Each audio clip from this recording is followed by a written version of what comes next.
everybody, welcome back to my junk journal series in my Floral Cotton junk journal. I'm going to continue working on my February pages today. So in the last video I showed how I put down all the background elements, like the larger elements, and did some painting. And today I'm going to put the sort of medium to small size ephemera in, and I might finish it, I might just get everything in. I'm just going to see how I go in the time that I've got, basically. So let's get started. So before sticking things into the junk journal pages, I put everything that had a chronological order that was, relevant to a certain date. I put them all in order to the side. So this obviously includes photos from specific events and places that we went, but also I put my 100-day project pieces in because obviously they came in order at the beginning of the month. And that gives me a sort of a structure to start off with. So I'm starting off with some sort of chronological order. Otherwise I wouldn't know where to start, to be honest. So those are the first things that go in. And once I'd kind of checked how many pieces I had, and then sort of checked how many pages I had to fill, and I just kind of spread them out as evenly as I could across the pages. So that I didn't, end up with all the photos at the beginning and then nothing towards the end of the pages. I am sort of thinking to myself, perhaps this is a really good technique for when you are overwhelmed and you have a whole month to journal and you've got loads of things you want to get down and lots of space to do it. But I am wondering whether at some point I'd prefer a slightly more concentrated, careful way of journaling. I feel a little bit, to be honest, like I'm just using up the pages for the sake of using them up. And it is incredibly enjoyable to do that, to be honest. Like, to be given all this glorious space and I can just really spread out and put everything down, any old way. There is sort of like a nice freedom and a nice enjoyment from doing that, rather than sort of being very restricted to only a few pages. But I think it's just something for me to think about in the future, like, do I want to perhaps be a bit more specific about what I put on each page, maybe use less pages and take more care? Because I'm working on like 20 something pages all at once here. I can't remember how many it was, but it was quite a few pages. And I'm just, spreading things across those pages all in one go, all in one session, rather than working on page by page. But anyway, that's just something for me to think about and consider for future. At the moment I'm just going to carry on as I am because I enjoy doing it and see where things go.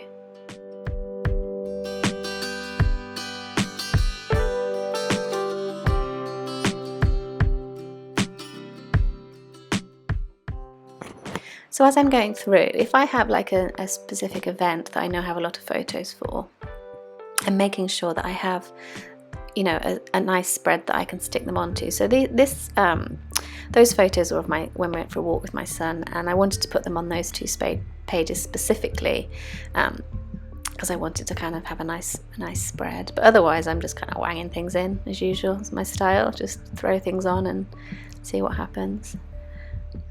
That was me sticking some washi tape down on some bits of card that kept sticking up, because I could have been patient and glued them and waited for the glue to dry, but I didn't want to, so I just shoved some washi on it.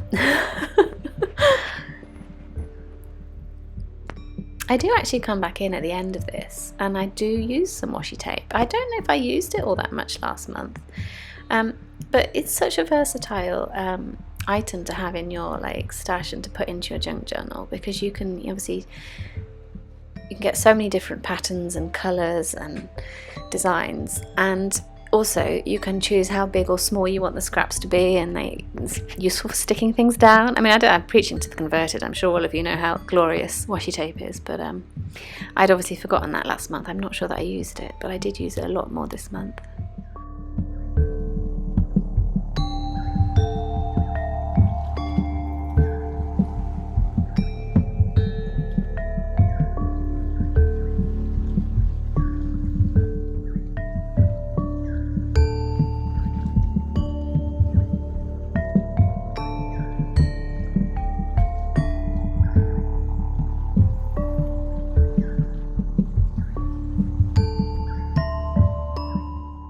Having said perhaps I should work on a smaller scale and be more concentrated, it was actually really fun for me this month to have so much space, because I could leave things showing more. I think if I say to myself, oh, I'm going to only use 6 pages rather than 20 something or other, I am going to fill those pages right up to the gills, like completely like cover up every inch of space. And actually this month I've ended up with quite a bit of the original paper showing through, which is really nice. I mean, if you have these vintage papers and beautiful Japanese papers and then you just cover them up, perhaps it's quite nice to be able to leave a lot of it showing through.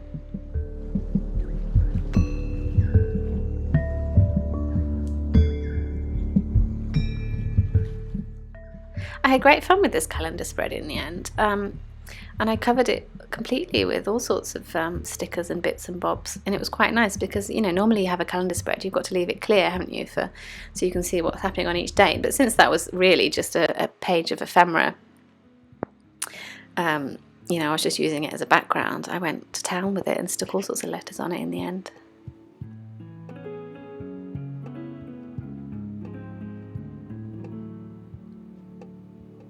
And another great thing about if you're making all your own ephemera, or you're, you know, using ephemera that you're quite happy to have showing, is that if you don't get around to putting anything on the page, it still feels like you've done something to the page because you've made the ephemera, you've done the background art, as it were. That's me sticking my little tea tags down. I think I've still got a few of those left. I should drink them. Again, I'm looking at this and thinking, oh, that's quite nice. But I know that I come back later on and pile on a whole load more bits and bobs. Oh dear, never mind. I think I'll probably always have this issue, so I probably shouldn't go on about it too much, otherwise it'll be in every single video. But it's so fascinating to video yourself while you're doing it and looking back and thinking, well, why did I do that? Because this actually, I filmed this a week ago. I'm just coming back in to do the voiceover now. And I'm looking at it and thinking, oh, was a good idea, or you know, I've got like a benefit of hindsight doing it this way. So perhaps even if you're, you know, too nervous or not interested in doing YouTube, try filming yourself doing your journaling or doing something, just because it's really interesting to look back and see how you did it and be like, oh, I did that, did I? Why did I do that? Or, wow, that's a great idea.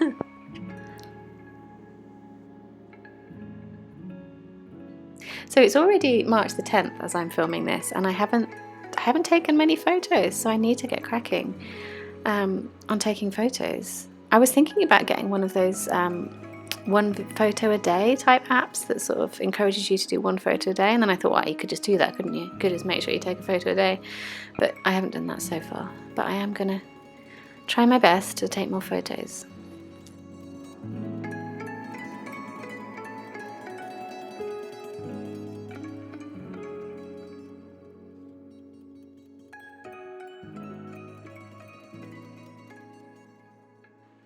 And then at the end, I'm just sticking on my tag for March so that I know where to start my March pages. Okay, so that's where I've got to today. I have got everything in, all the ephemera that I had, all the little bits. The only thing I haven't used are the letters, because I'm thinking what I'm going to do is when I come to write things on the page, so when I do like a bit of writing, annotation or journaling or whatever, I might, if it's possible, use the letters either sort of large, like the first letter. So if I want to say like February was a really busy month, for example, I put a big F down and then write February was a bit blah, blah, blah, blah. This was something I saw in My Life Mitts, one of My Life Mitts' videos. She was saying she had a load of leftover alphabet stickers and she had started sticking one big one down and then continuing writing. And it's also something that you see a lot in very old illuminated, what do they call them? Manuscripts, not textbooks, books from a very long time ago. In England, the church would commission like illuminated books and then very, very fancy gaudy gold things. And you would always have like a very, very fancy illuminated letter to begin and then the normal writing. You sometimes see them in other books as well, I think. So I was thinking maybe to do something like that, or if there's a word that I want to use. I'm not a big, I don't have any practice or any, I've never really done like, what do you call them? Sentiments, where you just put a big word on top. I did try a little bit in my last Christmas journal, but I find it very hard to find a sentiment that sort of fits what I want to say, and I don't know. So I don't really use it very often, basically. But perhaps if there is a word, maybe I'll try spelling it out. I'm not sure, but that's all going to happen when I do the journaling, which I'll do off camera anyway. So I'll just give you a quick flip through a bit slower of the pages as I'm talking. I'm sure you've already seen me actually construct the pages, so I'm sure I've talked over the video this time, so you would have heard me saying why I'm doing what I'm doing. But yeah, I found generally that I had, when I started and I had all the ephemera in front of me, I was thinking, oh my God, how am I going to get this all in? But actually, I ended up not running out of ephemera, but I do have sort of simpler pages this month. There's less on each page. And I think what I need to do, or what I want to do, I don't need to, but what I want to do, perhaps for March, is try and take more photos. Like I said previously, I spend a lot of time working on these, sheets, these sticker designs, my videos for Patreon, and so therefore I suppose I don't really have that many photos of real life. I managed to get one photo of me in this month, which is a turn up, because I don't think there's any photos of me in my Christmas journals, hardly. Well, there's like one or two maybe. Obviously there's plenty of my son. But perhaps I just need to, oh, there's another one of me. This is me and my siblings. Perhaps I just need to try and take more photos of actual life.